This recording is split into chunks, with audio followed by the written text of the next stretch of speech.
Welcome to B2B Made in Brum Business Club, Series 4. Today, our guests are Derek, Danny and John, who are here to tell us about an upcoming book and an experience in Afghanistan. Morning, gentlemen. Morning. Morning. Would you be so kind as to kind of give us an introduction of yourselves and your relationship with each other, just to kind of kick off? Yeah. Okay, my name is John Harding, and I was an Irish Ranger during the siege of Musa Qala. My role was a mortar fire controller, and my duties were to call in fire missions using mortars, artillery, and also fire from helicopter gunships and deconflict with airstrikes. So I'm Derek Plews, a retired army officer, and I'm the author of Shamrocks Among the Poppies, which is the story that these guys were involved in. And if I could just say a little bit about the genesis of the book and where it came from. So there are other accounts of the fighting in Musa Qala in 2006, and I've read them all, and they're all very good. But it seemed to me that there were a couple of things that didn't quite work for me. One of them was that they had all been written by officers, and they were very much an officer's eye view of what happened there. And the other point that really rankled with me is that they were all also written by parachute regiment officers. So they were very heavily leaning towards the part that the parachute regiment soldiers played there. But of all the soldiers who were in Musa Qala in 2006, 56 of them were Royal Irish Regiment soldiers, and 5 of them were paras. So I just thought, in the interest of rebalancing the story a bit, that there was a case to be made for writing the story from a Royal Irish Regiment perspective. So that's what I set out to do. Okay. Danny Groves, Mortar Section Commander. So my role in Musa Qala was the Commander Mortar Section. And I'd receive fire missions from this guy on the right, and I'd be the guy firing the bombs and neutralising the targets. So, the book and the experience. So if we go kind of from the start chronologically, how did it come about that you were made aware that you were going? How did the mission actually come about from your personal standpoints? With the to Musa Qala. Musa Qala. Yeah. So it started the year before in Iraq, actually. Okay. So we were deployed in Iraq for 2005 through Christmas and into early 2006. And at the same time, the 3rd Battalion, the Parachute Regiment, were being deployed to Afghanistan in 2006. And when they got there, it got very kinetic very quickly. And the fighting kicked off, and it wasn't at all what was expected. And the Parachute Regiment, 3 para, were very, very undermanned at the time. Okay. And the only way they could get reinforcements is from another battle group that was already trained for operations. So we came back from Iraq, and I remember it was a Thursday. I was sitting in our platoon office and going through the leave passes to send our soldiers home after a very busy tour in Iraq. And the phone went, and it was our operations officer. And he said, I need a mortar section and an MFC party to get ready to go to Afghanistan. 3 para are in a lot of trouble out there, and you're going on Sunday. Wow. And that there is the nature of the armed forces. It's contingency. Yeah. It's a contingency organisation. Can I just say I was on leave at this point? So I've just found out now it's John's fault that I actually was called back up. I got the right some of the So, First time on the team sheet. There you go. first time I've ever. Sorry, Danny. That's all right. We'll sort it out after. B2B exclusive. Yeah. So it's called being voluntold. Yeah. So that's how we ended up deploying out there, because we had the training currency still from the operation that we just done. Yeah. And the reason that there can last for so long is that in case you need to stay on that operation unexpectedly. So we were able to transfer across and basically go out more or less straight away. Wow. So is that kind of like in football terms, you were match fit because you've just finished there? Pretty much on the bench. Right for the next, On the bench. Yeah. So in the book, or where you talk about going against the soldiers' code of never volunteering, so it wasn't actually a choice of Not really, though. I think I just got back and I had a girlfriend at the time, and I was looking. We got about 6 weeks leave out, so hadn't we? Yeah, a lot of leave to take. We'd just done Baghdad, Shaiba, logistic base, and Basra, hadn't we? So we got back from that, and we weren't expecting the deployment for at least another year, was we? So yeah, so I think I got about 2 weeks into the leave, and that's when David Smith gave me a call, to go out. But yeah, so I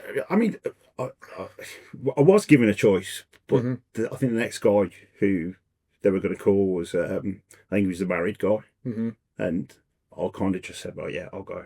If it's I was thinking about the extra pay and everything. I think no, that's fine. But your holiday, Lou. Exactly, yeah. So doing tours back to back is really tough. It's like tough. It's very, very especially on families, and we've got their kids and yeah. Because how do you balance the morale then with kind of like you're all planning for right now, go and put your feet up, lads. So then go right, we're not doing that now. We're going here. Off we go. Like, how did you find that? I might do a good one for Derek to answer that with, because you understood the decisions that were made at the high level, and that kind of guided what was. Yeah, it might be useful to sort of just add a little bit of context at this stage about what the drivers were that meant that the Royal Irish Regiment got sucked into Afghanistan. So we were, at the time, we were heavily engaged in Iraq, and Iraq was going bad. And there had been a plan to draw down the forces in Iraq, but because the situation there got worse, they ended up having to keep more troops there. At the same time, because the army was then stretched, when they decided to go to Afghanistan, they set the total size of the force at 3,500, of which only 650 odd were combat troops. Right. So if you put that into perspective, Helmand Province is 3 times the size of Wales, and they were sending a force of 650 to try and secure that sort of real estate. And the way they intended to do it was to not to try and boil the ocean by trying to secure the whole province, but to draw lines on a map and say that you have to stay within those lines. And if they'd been able to do that, then 650 bayonets might have been sufficient. But of course, the Taliban decided that they weren't going to play that game. They decided to challenge the authority of the government, not where we were putting our troops around Lashkar and Gereshk, but up in the north. So that small group of 650 got stretched way beyond its ability to cope, and they had to go looking for additional troops. And that's why. So they originally had 1 platoon of Royal Irish listed onto the battle group right at the start, but when they got into theatre, they found that they were so stretched that they needed more reinforcements. So they called for help from the Royal Irish, and they added on another 2 platoons, just to make up for the losses that the Paras were suffering, but also recognising that they probably bit off more than they could chew. Out of those 3,500, then what are the other 2,800? Well, they're all support staff. So basically, we have this thing we call teeth to tail. Right. So you've got a big long tail supporting the teeth. Right. So there's a lot of back row. So you've got engineers and medics and signallers and logistics and all that stuff. Yeah. All the support. everything. MT, What you got. engineers, people who repair stuff, helicopter crews, all that kind of logistical So support. there was a huge camp there in the years that followed called Camp Bastion. You might have heard of it. Yeah. Okay, with a huge airfield, and it was a really big base. That's got to be built from scratch, and it has to be built when we're arriving in Afghanistan. So that's just a huge task in itself. how big was Bastion in the end when we came out of Afghanistan? So it was. So I've heard it described as it was as busy as Heathrow, and on real estate the size of Reading, the city of Reading. Yeah. So it's a big piece of real estate in the middle of the desert, built from scratch. And when these guys arrived, it wasn't even a proper runway; it was just a gravel runway. Yeah. So what's the turnaround on that then? What do they say? Go in and do it within 6 weeks or? Well, we didn't have to do it because at that time, they'd already decided to go into the platoon house strategy, which basically was that the Paras had troops in Kajaki, Sangin, Nowzad, Garmsir, was it? Garmsir. Lakhdar, Garesh, Gresh. and Garesh. There's something going on in Garmsir, but I think that was But later on. that was later on, yeah. So you had of these 650 troops in an area like Derek says 3 times the size of Wales. You had a limited amount of fighting troops trying to defend each of these compounds.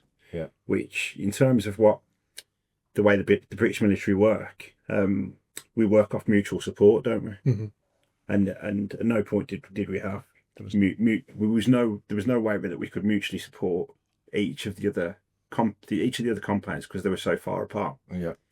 Of all of those platoon houses, Musa Qala, where we was probably the furthest northernmost. Kajaki was. Sorry, Kajaki, Yeah. alongside Kajaki. Yeah.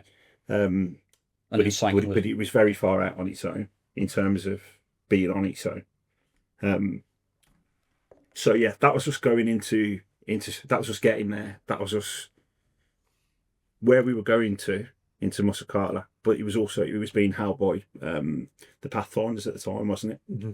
Who the Pathfinders really are they're more of a mobile sort of intelligence gathering unit. But because the Paras didn't have the people to man Musa Qala, they had to go in and hold that and carry out that role until our group could get there. And the Pathfinders are pretty specialist, and the battle group commander didn't want them stuck fixed in a single location. He wanted to have them out so he could use them as his eyes and ears around the area of responsibility.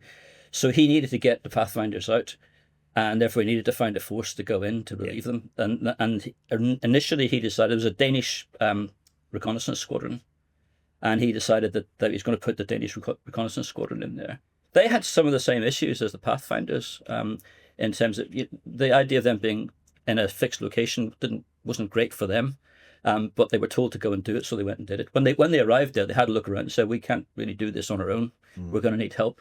And so that they basically went back to battle group headquarters and said, "If you want us to stay here, you're going to need to provide us with some indirect fire support, which is the mortars, and we're going to need a platoon of infantry as well, which was some platoon." But on the documentary as well, it's apparent, isn't it, that the compound was just looked like we've put treacherous there. But what was the feel of it? It was the worst. I mean, I wasn't there. Is that an accurate description? Don't know. Do you want to go over when we went in? That was pretty hairy. So when we were going in. So. You couldn't pick a worse defensive position. Okay, and the reason we had to occupy it was the politics of it. It was symbolic as a political locality of that town, and if you seemed to be in control of the district centre, you seemed to be in control of the town. But from a soldier's point of view, you would never in a million years think about defending this here. It was almost impossible. The ground was terrible. It was overlooked by buildings. It's essentially an urban environment, surrounded by desert on the outside. There's no clear arcs of fire. The enemy can get right up to the walls within grenade throwing range, and that happened at times. They could do it. It was just brutal. Like a pie, they can fire down into the compound. As well. Yeah. Yeah. So what does that do for your motivation when you turn up like that and you're like, all right, we've got this? Well, you just crack on. we enjoy a challenge. Yeah. Here's what you're there, aren't you? But I mean, you actually get into that point. We did well to even get to that point because it took a battle group operation to get us in there, didn't it? I was going to say because in the we fired. Notes, you couldn't. It's not a case of you can just get dropped straight in, is it? Though? No, you got to fight your way in. Yeah, you got to fight your way in. You got to fight your way through what's called the out of the desert, through the green zone, which is a line of crops, along this riverbed, through the riverbed, through a town, and then get into Over a body. centre, over a wadi, yeah. And then the wadi's about, what, 1,000 metres wide, maybe? Yeah. What's a water? Right up river. Dry riverbed. It's like, yeah. It's right And up you're the having to river. carry all your kit as well. It's not a case you've just been dropped in. Lead wagons, didn't they? You know, just imagine trying to, I don't know, cross the River Severn or something like that. You would be far off, like, you know. Just going back to the actual compound. So I qualify this by saying I wasn't there, but I've done the map recce, right? And I looked at it, and if I'd been looking at that position as part of a plan to go in and occupy that location, I would never have picked that compound. It was just the worst possible place. And I think when Adam Jowett got there and had a look around, he very, very much formed the same opinion. Why are we doing it here? But as John has pointed out, it was all about politics. If you think about what was going on in Afghanistan at the time, the government was established in Kabul, but it had been basically stuck in Kabul. It hadn't really spread itself out beyond that, and so this was part of the process of broadening out the rule of law and the rule of government across the country. So originally they went to the north, and then they went west, and then this next bit was the south, and the district centres were the places where the government was basically run from in the local areas. So from a political point of view, the district centres had to be held. The Taliban also understood the symbology of taking over one of these compounds. So they quickly worked out that actually that's what we were going to try and do, because we could take over that compound and fly our flag over it. It sends a big powerful message to the local people that the writ of the government doesn't run here, and it's the Taliban who are in charge. So from a political point of view, the governor was quite clear that if he lost one of those compounds, then both he and 16th Assault Brigade might as well pack up and go home, because their credibility would be shot. Well, no pressure then. No pressure. Pressure. No.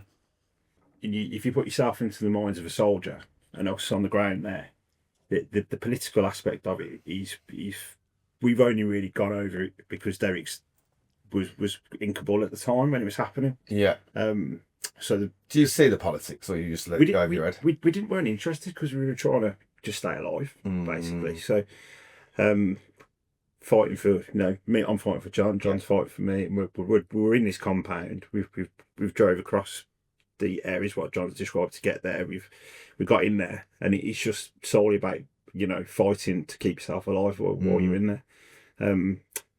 But just to put it into some perspective, we were actually stuck in there for 5 weeks, weren't we? Because we were the first. Well, 5 weeks initially, 3 months in total. But the first 5 weeks was when the fighting happened. There was a ceasefire after 5 weeks. It was called. They managed to negotiate. I don't know whether you want to come on to that a little bit more. Yeah. So the problem with these platoon houses is that they had to be supported and supplied, and there were only two ways of doing that. You could try and do it by road, or you could do it by air. If you did it by road, you were running the risk of IEDs, running over explosives, etc. And also that would have been quite manpower intensive, because you'd have to provide a screen to look after these convoys as they were moving along these roads, and they didn't have the numbers to do that. So they had worked out early on that the only way they could resupply them was by helicopter. So they were using the Chinooks to do that. But as time went on, it became really difficult to fly the Chinooks in daytime, because there was always a massive risk that they get shot down. So that reduced their ability to support the DCs. Eventually, it got to the stage where they didn't think they were even going to be able to support them at night, because it was becoming so dangerous to get the Chinooks into the locations. And if you think about it from a political perspective, if they'd lost a Chinook, that would have been a massive dent to the whole operation. And from a public support perspective, I think it'd been very difficult for the politicians to maintain public support back home if they'd lost something as fundamental as one of those big helicopters. So the guy who was in charge, Brigadier Ed Butler, he recognised that this was becoming a problem and that he needed to do something to try and resolve it. But he couldn't just walk away from the district centres because of the politics that we've talked about before. So he had to find a way of pulling out his men without leaving it open to the Taliban to walk in and claim victory. So what they did was they basically sat down with the local elders and they cooked up a plan with the local elders that they would assume responsibility for the security of the town, and both the Taliban and the army would withdraw. And the other thing that's worth bearing in mind is the Taliban were fought to a standstill at this stage. I mean, their losses were, massive. We'll never know exactly, but they certainly ran to hundreds over the course of the time that this was going on. So they were actually quite relieved to have the opportunity to get out without losing face. Breather, yeah. So they did a dirty deal, basically. Who instigates that then with the elders? How does that come about? So the governor made contact with the elders, and they had a negotiation basically, and then the elders met with the Taliban. They had a big meeting in the desert just outside the town, which nearly got bombed. Yeah, I'd read that it was actually picked up and survived. It nearly got bombed. It was a nice. Luckily, it didn't get bombed because that's where they were doing the deal. Yeah. So they basically came up with an agreement that meant that that the British force would leave and the Taliban would leave and the elders would take over responsibility for the town. In the end, that's what happened initially, but in the end, the Taliban went back, and we ended up having another big fight to kick them out again later on in a different herrick. But that's basically the genesis. So they did this deal, and the deal was that that the garrison would stay put until we were sure that the ceasefire was going to hold, and once everyone was content that it was going to work, then they'd be withdrawn. But the story of the withdrawals are a whole different thing that probably deserves to be. Yeah, I think we kind of skipped a bit. I was going to yeah. I was going to say, can I just take you back? Yeah. So the when we went in there, I think it was early August, John, wasn't it? Yeah. Early August, probably. I think I was talking about maybe the 4th, the 5th. Mm-hmm. And we stayed there right up until the ceasefire, which I believe was the 12th of September. But when we got in there, it was all hell was breaking loose, wasn't there? The pathfinders were going out. It was a battle group attack that got us in there. So you can still hear people firing over on the high ground, but a bit behind us. Battle group attack is essentially, the whole of the 3-power battle group was there. Right.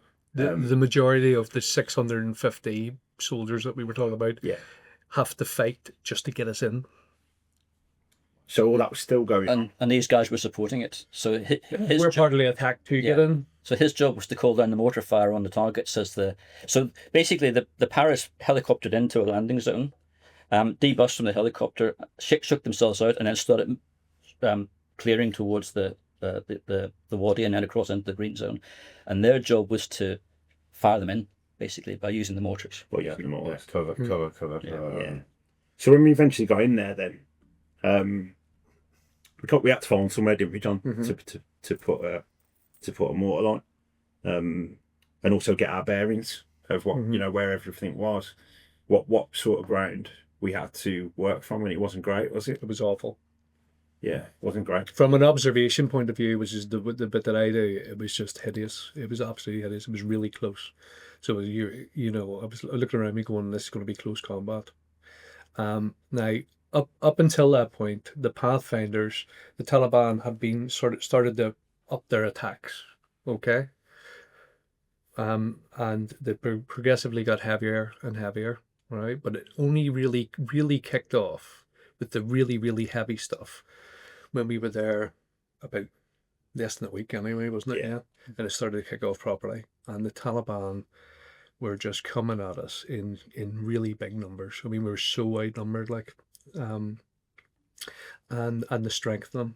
So we are a expeditionary force. And the firepower that we've got at our disposal is our rifles and machine guns, okay? We've got our mortars, which fire HE bombs, which was what Danny does. We've got a little bit of artillery. Out in the desert. Okay, out in the desert, sometimes. And we can call in the odd airstrike, okay? The Taliban have far more people, a lot more rifles and machine guns. Their artillery is better. because they're using a thing called Chinese rockets, okay, which is very powerful ammunition. They're using mortars, which is the same as what we've got, okay, and they've just got so many more. So they're just a much much stronger force at that point. Yeah. So yeah, than we are. Something that came up in the thing was how inadequate some of the equipment was as well, wasn't it? Was it the Or is it more so the Danes are going and the equipment they've got is far superior to what you were led to? Yeah, going back work? to when we went in, you're right. It's a key point. We went into the Pathfinders went out, and we went in and we was working alongside the Danish initially for the first 3 weeks. Their equipment and the amount of people they had was, I think they had like 130, 140 troops plus our. That was a total, I think. Yeah. Plus we were including us. So when fighting alongside them, it was bad. Don't get me wrong. It was nothing like we'd ever done before, was it? It was. But the equipment they had was significant. In the amount of 50 cals. I don't know if you've actually heard or seen a 50 cal. Yeah. You know, if one's fired at you, you know about it. Put it that way. There's different blends of forces here Yeah. we're talking about, okay? So the Danish are a mechanized force, okay? A mechanized reconnaissance force. They've got big armoured vehicles and big machine guns on top. We've got light infantry. It's what you can carry on your person, really, that's it. Yeah. That is it. That's the two differences. The Pathfinders are light infantry. 3 para are light infantry. The Danes are mechanized and they've got all the heavy stuff and the means to move it around. That's the difference. They've got a lot of firepower. So when you're working together like that, unified, there's no kind of arrangement then where you know they need to go, but they can't leave their kit for you to. That is it then, right? We've got to take our kit with us. We did our assets. Well, after the 3 weeks, there was it's his decision sort of made. I think it was the political level with the Danes. Correct me if I'm wrong, Derek. The Danes and you know the British or whoever we shared the same command. Yeah, there's two things going on. Sorry. Yeah, that's fine. So that at the sort of local level, the Danish squadron commander was never happy with them being stuck in Musa Qala. It didn't really play to their strengths. But at the same time, what was happening back in Denmark, they were watching the news, and they could see that what was going on in Helmand wasn't the story that they'd sold to the Danish people when they agreed to the deployment. So I think there was a lot of Danish government pressure put on the system, if you like, to pull them out of the DC and get them back out into the desert doing what they were better suited to doing. But if I've spoken to a lot of the guys who were left behind, including these two guys, and a lot of the people have said, you know, we were really when we saw those 50s coming down off the wall and going out the gate, we were really worried because that took away a lot of firepower. And although we had our GPMGs and rifles and mortars, you know, we'd seen what those 50s could do, and also we knew that the Taliban were wary of them. I was going to say, are they then seeing them come down as well? Will I get the information that those guys are moving on? The punch and reach of a 50 compared to GPMGs, there's quite a lot of difference. Yeah. Mm-hmm. So, again, when the Danish went out after 3 weeks, there was another battle group operation to get the Pathfinders out, and no one actually came in at that point. No, did they? Well, apart from the ANA, the Barossa came in on helicopters, didn't they? Yeah, that's when the Danes went out. That was the next day. So the Danes went out, and then the next morning, another British platoon came in, a Royal Irish platoon, along with company HQ of 3 para. Mm-hmm. I think that night was the worst. One of the worst. No, the next morning was one of the worst firefights we'd had since we'd been. That was insane. It was carnage. The Taliban thought that the Danes had gone out, all was left was a bunch of ANP, Afghan National Police. Yeah. So they were listening. So the guys in the compound, the light electronic warfare team, were listening in to the Taliban talking, the commanders talking to each other, and they were saying, right, that the Danes have gone out. It's just the ANP left behind. We'll hit it tomorrow. Yeah, and we'll be drinking tea in the governor's office by lunchtime. They got a big surprise. Yeah. So but they didn't see. They So didn't. was that fed back to you guys at the time? No, because obviously it would have had a bad effect on some. I mean, you've got to remember some of the guys who were fighting with running 19, 20 years of age at the time. Me and John were a bit older, 25, 20, about 24. John was about 34, I think. I was 20 now. Just looked at Some of the guys Yeah, that but some of them were they're literally kids, aren't they? They've never seen action and never fought a rifle. Yeah, they're already. You've got to be careful what you're saying around them and how you're Of course, acting. you got to manage their not their expectation. You've just got to manage what you say to them because you don't want to. They're already scared, not scared, but they're already in a situation what they've never been in before. Same as us. It's no So you different. got to be It's no different than a family. Yeah. It's no different than a family, right? So you'll have teenagers that need to be managed in certain ways. Yeah. To be sort of mentored into adulthood. Okay. And you know, there's older soldiers that do that for younger soldiers. And it's no different than a family, so it's no different. And we just all sort of lean together. We live in each, you know, see in every battalion, you live in each other's pockets. You really do, like, you know what I mean? And I guess that's in many ways that's the strength. So it is. Yeah. You know, you know each other inside out. We know all our families. We know everything about each other. Our strengths, our weaknesses. And we know how to get the best out of each other. And I guess that's what makes an effective fighting force. But it's useful. That information is useful because we can be warned in some way. It won't be they're going to be drinking tea in here. It'll be guys we're going to get hit. Yeah. Probably tomorrow to me and John at our level. Yeah. So we can then prep the lads to say, look, it's going to be a big one. We think tomorrow. Yeah. And get ourselves in the best position to defend ourselves, I suppose. Yeah, it's like a team getting warmed up. Yeah. I was going to say, So we'll get them all up. What are we getting up for? We don't know. is it like you don't need the motivation talk? You just stick it on the pinboard. They're going to be drinking tea in the morning. Yeah. Lads. Yeah. That's routine talk. and that's the purpose of that was the purpose of the Intel Loop team to give us that heads up, and we needed it, didn't we, in a defensive position like that. It obviously become fast apparent then that your skills were going to be the main or very super important. How was you feeling then, knowing that you've got to be on? Yeah, I mean the documentary. I actually didn't see that before it went out. I didn't see the copy of it. So don't get me wrong, the mortars were important, but the guys on the wall were equally as important. So as well. So I mean I didn't really like that documentary that much, if I'm honest. But yeah, everybody defending that compound played its part in some way. What I'm trying to say, we were the only indirect support that we could rely on from within the compound. But because I mean, there's a lot that has been said about the air support that we got, but people got to remember that the air was half an hour away sometimes.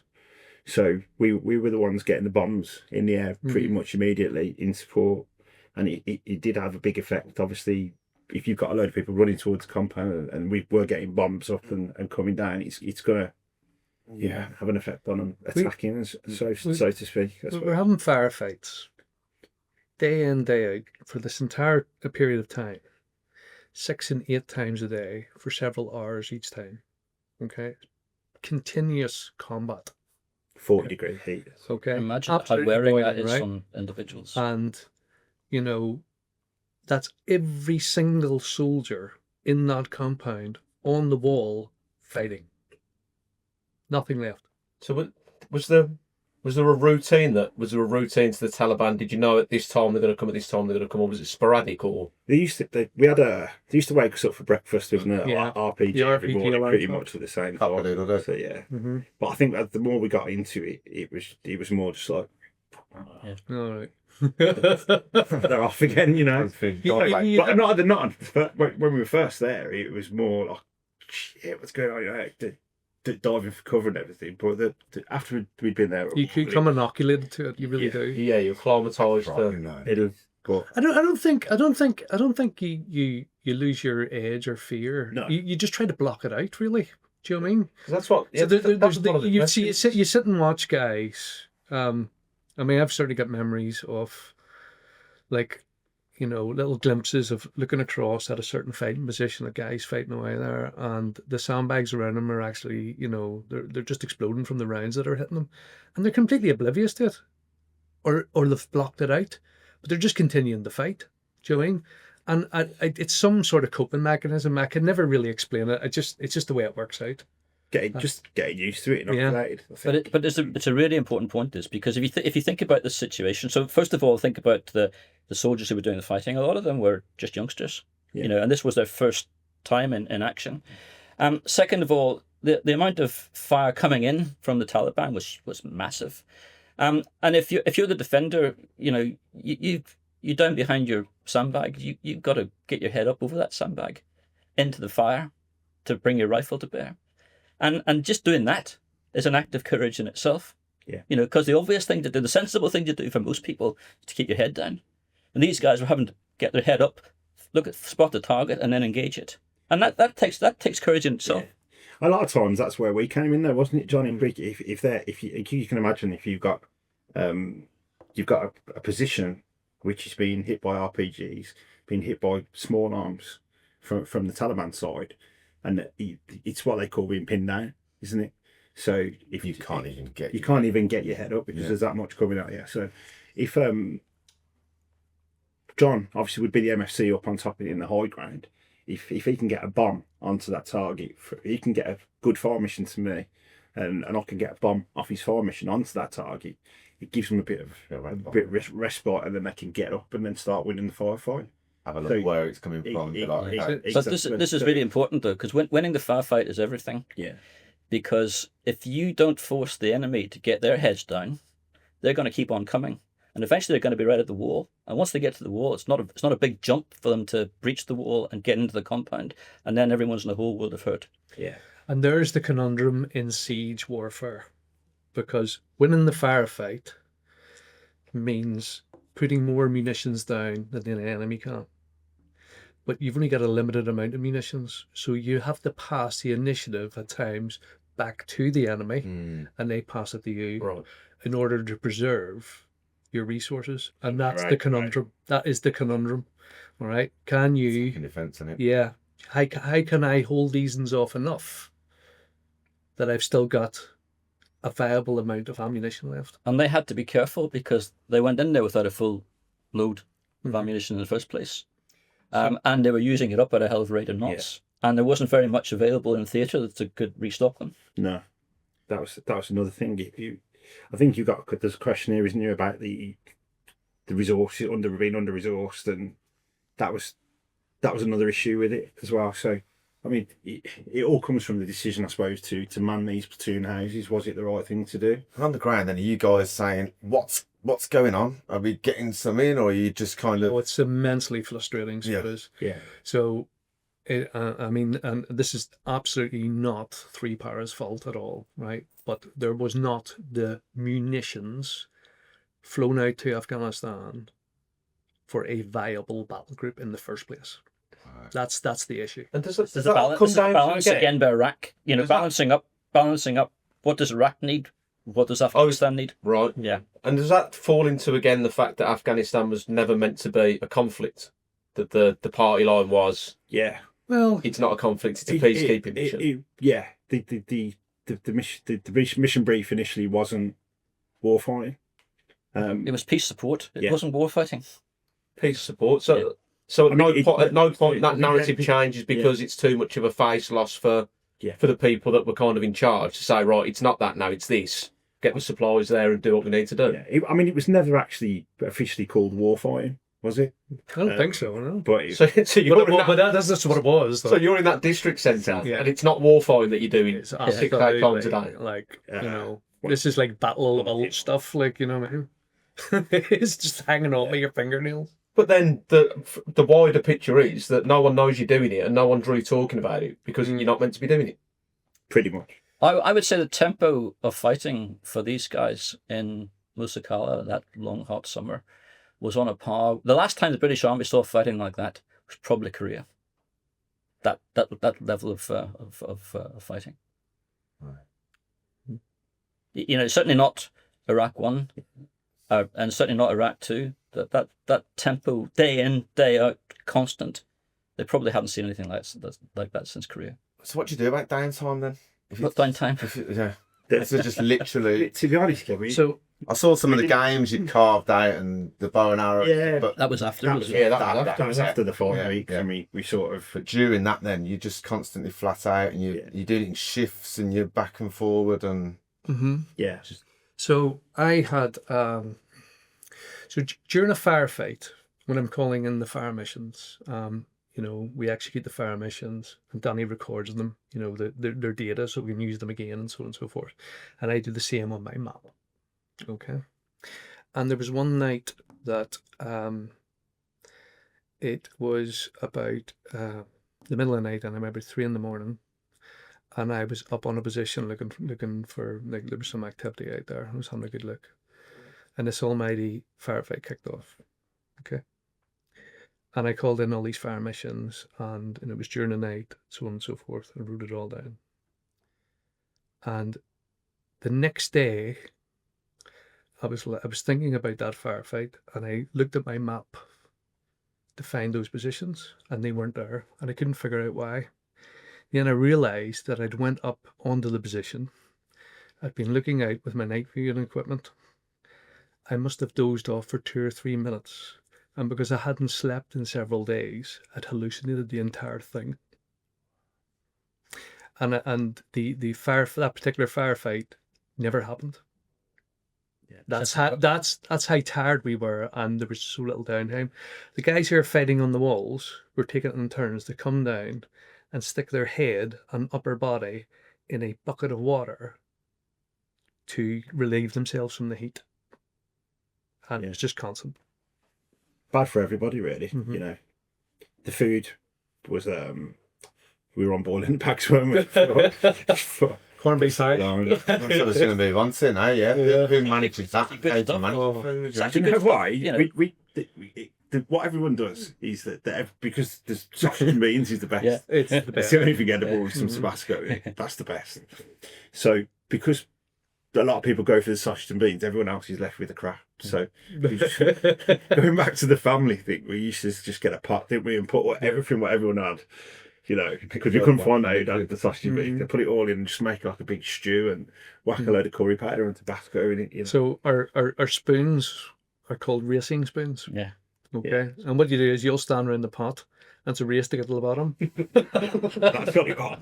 That's why the family That's business why they're called to get pushed to the side. I mean, that part of it, we rarely got attacked when we were eating, did we? No. Yeah. In the evening times, like at night But time, it was a bit of a no. We got into a sort of habit. Don't we? Someone set the table. Some of the younger lads, someone would cook every day, and we just sit around and have a chat. I think it was just an effort to feel a bit of normality. And in the evening time, they didn't attack as much. They did attack, but not as much. And you could sort of bank on, getting a bit of downtime there, But people just like, you guys are in the fight. Musicians just if they're not looking out, they're around there half asleep, or maybe just getting 40 winks. Whenever you have sleep deprivation, when you're really, really tired, you go into micro sleeps.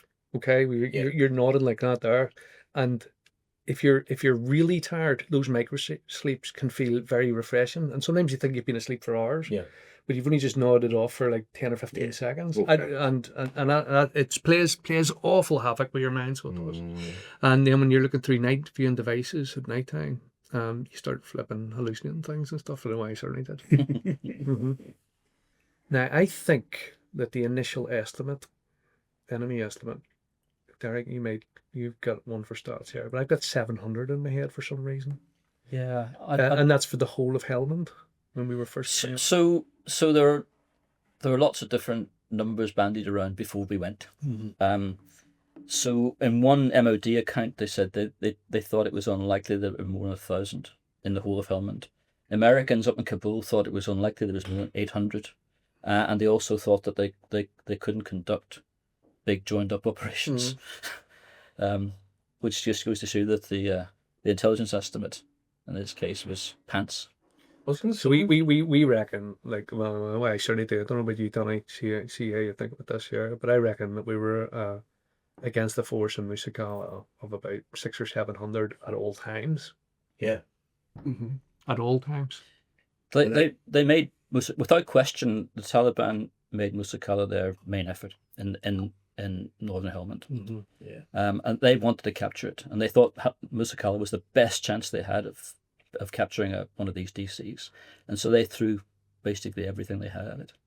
So would they be then kind of throwing bad money after bad money in regards to the initial unsuccessful takeover? Yeah, well, they're not any different from us. They had basically said that we're going to capture this place, and we're going to fly the black flag of Mullah Omar over the district centre, and so they needed to do that, otherwise they were going to lose face. In the same way that we were saying we were going to defend it, so we were trying our best not to let them achieve what they set out to achieve. Yeah, so the intensity of the fighting, I think, was partly them wanting to do what they set out to do, and then not being quite so concerned as us about taking losses. We're trained to find our enemy's weakness and exploit it. Our enemy is doing the exact same thing to us. Okay. Our weakness is our numbers, logistics, and helicopters. And that's what they would attack. Quite really so. Yeah. So what did you see their weaknesses as then? Theirs at that time. Lack of experience, maybe? Unity, I would say. They could do joint up operations in numbers, but there would be a local force in Musa Qala of local people. Then there was specialists that came in from Pakistan, Danny. Yeah. Came in with the big guns, the rockets and stuff like that there. Okay. They would come in and they would join together for certain operations. But you could hear them all the time when things went wrong for them. Like we would catch them out on something and maybe bring a fire mission down, and you could hear all the commanders having to go at each other over the radio, like, "Oh, this is your fault. That should never have happened." Blah blah blah. Which is great for us, like, you know what I mean? Yeah. Yeah, that's to your ears, isn't it? Yeah, I know. I mean, yeah. That's what you want to hear. You're finding that weakness and trying to exploit it. And that's what we had to do. You think it's worth just saying a bit about the Taliban, because when you use the term Taliban, you think it's a single group, but actually the Taliban in Afghanistan at that time was a bit of a mixture. So there was a core Taliban who were the experienced fighters, but a lot of the people who were supporting them were local farmers who were just fed up with what the governor and the government were doing. Right. And we've heard the expression about $10 Taliban, where they were getting paid Right. to pick up a rifle and use it. So there's a mixture, but what that means is that there's numbers, Yeah. and their numbers were much greater than our numbers in the DC. So can we touch on at this point then the losses that were incurred during the fighting, the injuries, the actual lives lost? Yeah, I mean, I think John's nicely covered the Taliban numbers, but in terms of what in defence of Musa Qala, I mean, there was over tens of thousands of small arms rounds fired, 800 Moors by us, 25,500 pounds of ordnance from aeroplanes, 69 rockets, and eight Hellfire missiles from Apache gunships in defence. 3 men killed, 12 men severely wounded over that 5-week period. So you could sort of get an idea from them statistics of It's such a short amount of time. what happened in such a short amount of time. So and for such a close group, small platoon, it's very difficult to get your head around when it happens, but you've still got you can't stop, can you? You can't. You've got it. It's not like you have a death. Someone dies back here. you got time to grieve and everything. It's literally just you got to get your head down and get stuff back into it. Otherwise, it's just At that time, so in the tours of Afghanistan that followed, the Taliban would develop IEDs, improvised explosive devices, but during that tour, they weren't developed. Right. Okay, so we didn't really encounter that. So it's very, very sort of traditional warfare, two forces going at it against each other, and then the purest sense of combat. And that's really what it was. Two forces that have fought each other to an absolute stalemate. And I guess that's how the ceasefire came about. Because I don't think the Taliban had ever negotiated with anybody before, had they? I no. don't know. Really? Mm. But do you use that then as motivation if someone's been shot? That then fuels and gives you a different level of I okay. think Kev, anyone who says no, is Mhm. lying. Because of course it does. It's your friend, isn't it? At the end of the day. Mm. But there's a control to it, isn't there, John? But it's still with you. Maybe more of a driver to make sure it doesn't happen again. Then actually get vengeance. It's not about revenge, is it? No. It's not doing things recklessly. It's more of like, we're not gonna lose another one more than anything. So The infantry train you actually to control and channel aggression, to turn it on and to turn it off, and the infantry do that very well in our basic training, particularly around something called bayonet fighting. Okay, where they build you up and get the blood going, and turn our soldiers into absolute psychopaths for a day, basically. Yeah. But then they train you to drop that aggression. Okay, so you can turn it on and you can turn it off. And once you learn to do that there in those high tempo situations that Danny's just been talking about, then you can channel it, and you can channel it in a very sort of constructive way. So yes, it can be a very motivating factor, but the training that you have received allow you to use that constructively. You think that's fair enough, Danny? I think so. For us, certainly at our level, but I know the three that we lost, they were, me and John were slightly senior. Right. They're still, they were, I'd served with, I'd done tours with both of the guys we'd lost in the past, Iraq and Northern Ireland and stuff like that. So it wasn't. We all lived in the same block, We all lived in the same block and everything. So it was difficult. But you don't, do you know what? You don't get a chance to do, it's not like, it's happening, but it's not like it's happening. It's because something else happened so quickly after it. And I think that was the whole story. Kind of madly, like matter of fact. Yeah. Kind of, You just, it gets marked very quickly. So what the military do very well, and this is an Irish battalion we're talking about. I think the Irish do this very well. They cope with grief really well. See, if you die in Ireland, you're buried in 3 days. Right? It's marked, it's done, it's out of the way. And there's, when people say out of sight, out of mind, there's a lot to that. Okay. Yeah. The military are very good at that there as well. Okay. When something happens, someone gets killed or something like that, we all get together, we mark it, maybe a prayer or something said, and then it's marked and we move on, and you just sort of have to go through that sort of process. Yeah. It's like the process of grief. Whereas as an Irish person, I've never understood how it takes so long for someone in England to get buried. That is just absolutely pulling fingernails out. Why would you do that to yourself and your families? So I think the military do that very well, and it's done. It can be done very quickly, or it can be done deliberately in different ceremonies and so on and so forth.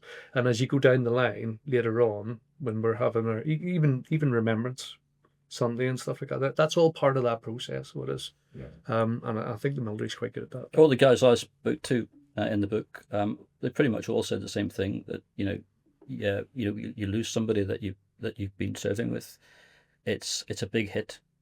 But you can't afford to dwell on it at that time. Yeah. So you've got to put it away and crack on with the job. But I just wonder, I haven't asked these guys this question actually, but they built a memorial cairn at Bastion, and when these guys came back after they left the DC, they went back into Bastion, and some of them went and had a look at the cairn because it had a plaque on it with the names of all the soldiers who'd been killed. And I wondered, what did you get a chance to do that? Yeah, we did. Did that that help you to deal with the? I think it just marked another stage. At that, I mean, even still now, anything that where you get a chance to pay your respect, you take, don't you? So it didn't hit a lot of us till we got back, really, because we were still pumped from everything that had happened. So of course we would no one would have ever refused to have gone to the services and the remembrance things and everything, but. It didn't hit a lot of people really till we got back, because he was back to reality, and then once you're back to reality, you get a chance to reflect on what's happened and everything, I suppose, to answer your question. Yeah, and that was pretty much the same thing. But the worst part though about the deaths and the injuries for the younger lads in particular, it had a really bad effect on their I wouldn't say mental health at the time. I think there was a couple, I never saw them who had a few, issues and breakdowns and that kind of thing more right there. I never saw it. But from what Scriv said in his recent podcast, that happened. But the worst thing about it was, once these guys once they passed, or once someone was injured, you couldn't get a helicopter in there straight away. I mean, I remember one day, I think they called it the Day of Days. It's in Stuart Tootle's book. I think, was it Matt Nassing who got hit in the throat with an RPG? And he took hours to get to him. But at the same time, what was going on was that, I don't know if you've seen the film Kajaki. The Paras had got themselves into something had happened and got themselves into a minefield, and so there was that going on. I'm not going to go into that too much because it's a separate story in itself, and so that was going on. Luke McCulloch had been killed the same day. He was one of our served with us. He was one of our friends. He was with Range Platoon, and we had Matt Nasinga, who looked like he was on his way out at Musa Qala, but there just wasn't. And so much happened at the same time. We didn't have enough helicopters to get him out of there, but we could hear all this going on on the net at the same time. But for it all to happen at the same time, it's just carnage. And there just wasn't it was not equipped for that kind of role. For a viable air assault battle group, did not have enough helicopters to do three things at the same time. It's absolutely criminal. But I think it's also a really good example of the commander's dilemma. Yeah. Because what you had a battle group commander sitting at Bastion, watching all this stuff going on around his AOR, and him and his aviation expert and his medic having to make life and death decisions about who goes first. Right. Yeah, privatising it. To say, all right, we've got three things going on. We've got to pick one out of these three. I mean, to be fair, with Matt Nasinga though, the chopper come for him. Eventually. But it was he couldn't land, could he? Because he was shot. He got waved off the first time. Got waved off the first time. Yeah. So it was inbound, but it was fired. There was 5 RPGs. So it's just, we can't lose the chopper. So it went away, and we couldn't. I don't think there was much air to support that chopper when that plane when it came in, because they were already dealing with other stuff in the province elsewhere. So it did come back on the night, didn't it? And we got told basically to every man to get your heads down, because obviously I think Colonel Tootle had his work cut out dealing with Kajaki, dealing with getting Luke out singing. He survived eventually, the one who got I think that Musa Qala caught the wrath then of we will get him out, but it had been like hours, hadn't it? And there was. But I can remember the Hellfire missiles and all the air bombs coming around us. Open your mouth, close your ears. This is a huge guy, a really big Fijian, massive guy, and he can, he knows what's going on, and he's a handful. He was a handful at the best of times. You know what I mean, right? And you know, we were like, do not move. You know, you're hitting the throat. Don't move. And he wouldn't stay still. And you got these little Irish men hanging off him, just trying to hold him still. Like, you know. I've seen that kid. It was like a bunch of leprechauns attached to Andre the Giant. Honestly, it was just mad. I hope he's head on more things. Well, we can laugh now because he got out. He got out, yeah. That's it. Mm-hmm. But How important is gallows humour? oh, massively. Yeah. You couldn't cope without it. No. Couldn't cope without it. And outsiders will never I was going to understand. say, is that a unique thing? Never to understand it. British forces particularly. It's Yeah. so incorrect. It's unbelievable. But it is absolutely necessary it's a coping mechanism. It really, really is. And I couldn't explain it any more than that. Yes. So you touched upon it then. So you don't get time to grieve and to mourn. And I remember speaking to you last week, Derek, about some of the stuff in your book, and you spoke to serving officers and serving soldiers, and when they've come out, talk to us about getting back into Civvy Street and being able to just formulate this in your head to get back to normality. So I think it's a bit there though. Let me start on this, and these guys may or may not choose to come in. But when I started writing, when I came up with the idea for writing this book, I was aware that there were soldiers who served at Musakala who weren't doing all that well in terms of their mental health, and I was really worried that I didn't want to talk to people and have them relive memories, only to trigger a reaction. So I talked to a lot of people about who are the best people to talk to where I'm not going to cause any more damage. And I got some names, and then I talked to other people and I got some more names. But even some of the people who everyone thought were doing okay, actually when I talked to them, it was pretty clear that they weren't doing okay. And it's I guess, you know, you talk about the number of people killed and the number of people who are injured, but there are injuries that you can't see. And those are the injuries to people's minds. And they carry on today. And it was very clear from the discussions I had with a lot of the soldiers who were there that they were still carrying a black dog with them, even today. How about your experience, Dan? Yeah, I think I'm not a fan of the post-traumatic stress disorder name in itself, because to me it's post-traumatic stress, and anybody who was in Musa Qala who didn't get a bit of post-traumatic stress, I don't think there's anyone who exists. No. It manifests in people in different ways. It's not necessarily got to be that bloke who's getting flashbacks, who's diving behind bushes, doesn't have fireworks night and stuff like that. It can be sadness. It can be, you know, a little. I mean, I think Sergeant Major Scrivener said he doesn't like it when the dishwasher's not loaded correctly, and he gets annoyed by it. But that's probably not the best description, but that's what I mean. It affects people differently, loss of patience and stuff like that. But when you put disorder on the end of it, I think that's when it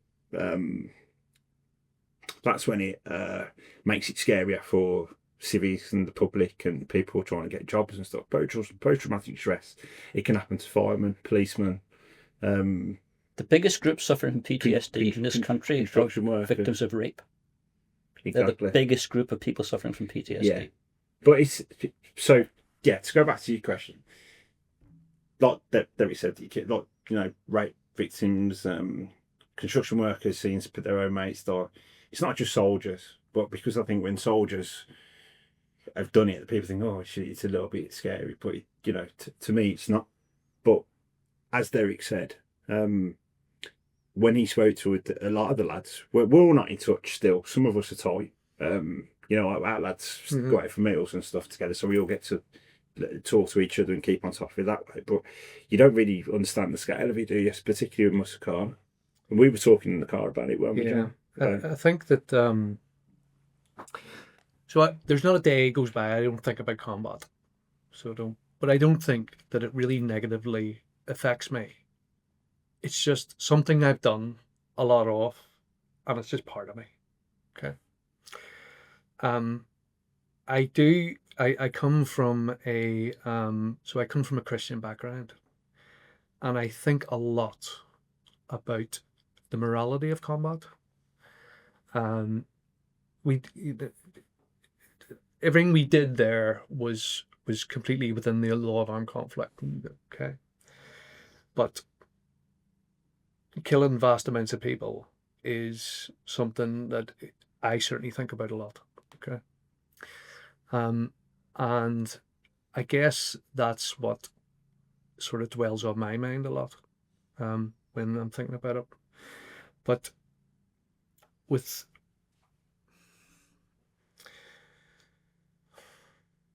I think that there's a lot of soldiers out there who are Afghanistan veterans who just find it hard to cope with daily life. Okay. And I could never really put my finger on why that is. Some people say that you're institutionalized and stuff like that there in the army, like it's a bad thing. What you have is this band of really close-knit people, and then when you leave that environment, it's not there anymore. Your support networks are gone. Yeah. We used to live in the same barrack blocks, in each other's pockets, in rooms of multiple beds and things like that there, and then suddenly that's not there. So it is. And how you fix that conundrum, I just do not know. But I think it's more the rigors of life. So I think it's important to separate PTSD from just coping with life. Yeah. Okay, those two things So- can be true at the same time. Yeah. Do you understand? Yeah. Mm. And that's how I feel about it. Yeah, without getting too much into it then, there's obviously a huge cry out for the support once you get out, like the kind of PFA for footballers and stuff. Yeah. There's not, I hear that there's not an awful lot of, maybe not support, but the way to find the support. Do you find that, or is that a myth, or is there places out there and charities that is there an easy way to get the support if you need it, or is it I think it depends where you are, Yeah. where you live. It's not. I don't think it's brilliant anywhere, but in England, Scotland, and Wales, it's better than in Northern Ireland. There's a lot more provision available on the mainland than there is in NI. And so for a lot of the soldiers who left the Royal Irish Regiment and retired and went back home to Northern Ireland, and who have had problems, getting help is much more difficult perhaps than it would be here. I'm not saying that the picture here is perfect by any means, but it's better than it is in Northern Ireland. Yeah. And then I think we speak on the phone last week and you said the alternative then is prescription drugs, drink. Yeah, so it's interesting. I had a long conversation with an academic who'd done research into this, and she said that basically, if people can't get access to medical help, then they'll self-medicate, either through misuse of drugs or prescription drugs or alcohol. Interestingly, though, in Northern Ireland, she was quite clear that people were more likely to use alcohol than anything else. It's Or so abuse easily and alcohol. readily available to quell those feelings. Well, I live in Northern Ireland, and the implementation of the Armed Forces Covenant is not great. So it's not great. There's political aspects over there. So there is that, and the history of the British Army in Northern Ireland. But I'll tell you this. Northern Ireland is 2.7% of the UK's population. In the armed forces, between 7 and 8% of the armed forces is from Northern Ireland. Okay, it is an incredibly fruitful recruiting ground and always has been for the British Army. And the fact that the Armed Forces Covenant there is lacking, I think, is just wrong. It's just completely wrong. And I think our government, our national government, just needs to assert itself. So that's my view. Yeah. I agree. Yeah. I agree. Can I just swing us back into the siege just to close it up, because the most fascinating part to me when I was reading the book or reading the excerpts that we'd had and obviously doing the research was the ceasefire, and then what followed the ceasefire and the actual leaving and being extracted. So how did it come back? How did the ceasefire come back? How did you hear about it? Because obviously at that point you were being absolutely bombarded, weren't you? You thought there was another onslaught coming, and then Yeah. it's a ceasefire. Yeah. Might be worth talking about what you had to do with the distribution of ammunition just before that happened. Yeah, because Because they thought when they were listening to the guys talking out in the I think there's a bit of confusion with that, because we got word that there was 500, a crowd of 500 in the desert. I'm not sure if that was that the initial. I think that meeting, maybe? I think it's more likely that was the Shura. Was it the That was Shura? Sure. Yeah. Right, okay. Which is which is the meeting. Yeah. Between Ed Butler. No, that was the Shura where the elders from Musa Qala were meeting the Taliban. Which Right. it was nearly hit with So Yeah. So what happened after that then? So then Butler Adam Joa met them at the bottom Yeah. of the by the mouth of the wadi, where the wadi met the street. They done a deal. Not a deal. Adam spoke. I think he sort of passed on what had been decided at the Shura Yeah. to the locals there, and then came back to us. We still didn't have an extraction plan at that point. And he came back and basically said we wasn't leaving. We had to go through this. I think it was a 10-point process, was it?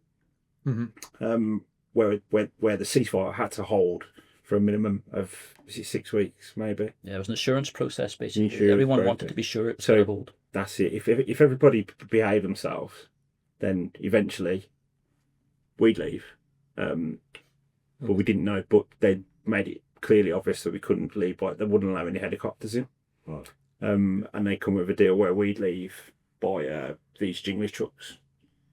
So just to clarify, jingly truck isn't a military vehicle. Think of a cattle truck, and you're on the right lines, yeah. So it was a series of cattle trucks. We already had some vehicles in, didn't we? Just the 2 pins cars. Just the 2 pins cars. One had already been shot out on the way in, so we had to try and get that repaired. They had a mechanic come in, didn't they? Because it was leaking. The radiator was knackered, wasn't it? And the gearbox weren't working very well. So that's how it happened. And then we didn't know we were driving it, did we? Right up until the end. No. They kind of kept that under wraps. So even though I think they pretty much decided it early, seeing as they couldn't get helicopters into us. Just they didn't know how to break it here. I think Kind so. of. No, we spent 6 weeks worrying about it, and to be fair, I'm glad they didn't tell us, because we'd have been like, oh. So it was more like a couple of days before. Right, we're going to drive out. We're not. There was expectations to be managed as well. I guess, because whenever the ceasefire first came about, it just came as a complete shock to us on the ground. We were like, what? I think we were given the order over the radio to go to weapons tight, I think it was, which just means only fire if fired upon. Okay, that's what that means. And that was it. And we're like, what's all this about? Like, you know what I mean? And So we're just going to go from just been in a firefight, like, you know. We're like, right, okay. And then it was broke this that there was like some sort of deal being ironed out, and we were like, okay.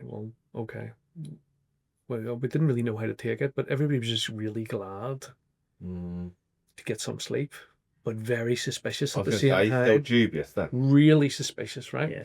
Now you have to understand, right? We've been fighting day and night for weeks and weeks and weeks. So we are really emotionally invested in our piece of real estate. Okay? Massively. And as the ceasefire developed and it comes time to withdraw, and we're told we're going to withdraw, a lot of soldiers aren't happy about this. Do you know what I mean? Because we are very, very invested in this here. Because why are we leaving something we fought so hard for? Okay. And that's a hard thing to overcome. And those were very, very strong feelings at the time. And then after we withdrew and we got out of there, you look back and you reflect, okay, well, and you rationalize, okay, well, this is part of a bigger strategy, blah, blah, blah. And I remember some years later, a couple of years ago, when Kabul was being evacuated and the end of the Afghan conflict was coming to an end, I had the exact same feelings like, well, what was that all about? What was all that about? You know what I mean? I think that forwards onto what's the feelings afterwards then, seeing the Taliban just kind of have it and the whole Afghanistan in the manner that it happened as well. Yeah. What's your feelings thinking? Well, I did tours after that, you see, okay? So what I can tell you is what British soldiers bought into was setting up basically a new country in Afghanistan where they would have their own police, their own army. It would be good rights for women and girls to be educated and so on and so forth. And we would cut around the place, delivering educational things for on our patrols to different schools and things like that. And our soldiers really, really bought into that there. So they did really bought into that. And that the sense of betrayal to walk away from that there is hard to take. And I know that many veterans like myself who were watching the news as Kabul was being evacuated would have this very, very similar feelings. So there was very similar feelings. And, the Afghan National Army was as equipped, as well equipped as many NATO forces. And they just melted away into the background. And that there is hard to take as well, because we trained them and we trained them to a really, really good standard. And we fought alongside them. One of my later tours, I was on a mentor and liaison team, and there would be myself and 6 or 7 other Irish Rangers embedded in a company of Afghan National Army of about 150 strong. And we would be out fighting with them for 6 months, just the 6 or 7 of us. That's how invested we were. And that's hard to take. And I mean, I didn't serve in Musa Qala, but I served in Afghanistan. And I felt the same as you, actually, when I watched those sights at Kabul airport as the last C-17 was leaving. And I was thinking, what was all the loss for? But just to come back on one of those points that you were making, John, the Afghan army did melt away, for sure. After all the effort that had been put into training them and equipping them, they did melt away. But one of the reasons for that was that despite all the work that we and others had put into training them and building them up to a credible force, what we didn't do was train them to do logistics. So all their sort of logistics was being done by American contractors. Right. So when the Americans pulled out and the contractors pulled out, the Afghan army didn't have any logistics to fall back on. So they kind of didn't have much choice. Yeah. It was unnecessary. We could have left a garrison there, a small garrison with a bit of air power. Okay? We've got a garrison in the Falkland Islands of 2,000 strong on Mount Pleasant Air Base. We've got a garrison sitting in Cyprus for the last 50, 60 years. We had a big, massive garrison called the British Army on the Rhine sitting in Berlin for since the Second World War. A garrison is nothing unusual. It was completely unnecessary to walk away from it completely, in my view. So what does that come down to then? What does that come down to on the grander scale, the big picture? Is that because it started as an operation that wasn't meant to be? Political choices at the beginning, political choices at the end. I mean, don't forget that it was Trump in his first term who did the deal with the Taliban that basically said we will leave, and then Trump lost power, new administration came in, and it was Biden who instead of putting his foot on the ball and saying, is this really what we should be doing, simply went along with the Trump plan. And then Trump got back in, and Trump gets to side Biden did this. Yeah. Wow. I think we've probably just skirted over half of the things that are in Derek's book that he's wrote. Deliberately. By the book. Deliberately. It was all as planned. All I could have gone line for line with it, to be fair. Yeah. Yeah. But one of the reasons you can imagine when Derek approached me, one of the reasons I agreed to go down and see him and talk about it was a lot because he's educated in it. and he laughs. Yeah. No one ever accused me of that. Listening to him in his kitchen when he was, I mean, I was going down there, I was thinking, I don't really want to drag this up again after 20 years, you know, I'm health and safety guy now. If you, there's a lot of people who don't even know I was in the army, to be honest. But yeah, so to go back to what he said in the kitchen was pretty convincing. So if you get to, if you're interested in what we've said, what we spoke about, go and buy his book, Shamrocks Among the Poppies, because it's the little bits I've seen of it are excellent. So, and with the way it's put together, it's got 3 different parts to it. Yeah. So you've just touched upon it there. Yeah. With your health and safety. We just wanted to briefly talk about the Bonkers charity and the suicide rates in construction, and Yeah, I think that's super important that we took. definitely. So, Do you find that something it was easy to yeah, put yourself into your definitely. background? I mean, like I said, we're back. We lost one of our lads the other year, didn't we? Jason Mooney, who's one of the mortar section too. But I'll say troubled lad as a result of Musa Qala. So yeah, I am invested in it. It's something that I think is avoidable if people get the right help at the right time. A lot of it's exacerbated by drink, drugs, alcohol, that kind of thing. But a lot of the time they feel like they've got no alternative. So not a decision of mine, but our managing director, big Blues fan, sits in the garrison. Yeah, he's started a charity called Bonkers, which I think is a great name for a charity, especially pitched at the audience. They were going at, you know, construction workers. I'm sure they'll, you know, gallows humor. It's something that they'll laugh at. And it, you know, I think it's a really good thing to do because it runs alongside a construction company as well. It's a separate obviously charity, but it runs along the side. Colour and Works, our construction company. So yeah, that's it. I mean, he's kind of started off with he's been to Guatemala and climbed 6 volcanoes, you know, leading from the front. So we're hoping now we can do much more, and the hope is that we can get the money together that you know, we'll put the link on the video. It's very much in its early days, but we're gonna, you know, start putting the money into the charity that we can kind of manage ourselves, and if any of the lads need it for any reason, we can give it to them, and that's driven by, you know, the high pressure, stressful jobs in construction. So yeah, from a Blues fan. Brilliant. Yeah, so finally we just want to say thanks for we we are humble. We needed part 2, I think. Yeah, Because we haven't even we haven't even touched on it. When the book's published, I'll come back. Back and talk about that. But can I say, I mean, thanks for having us for a start, and thanks for showing some interest in the book.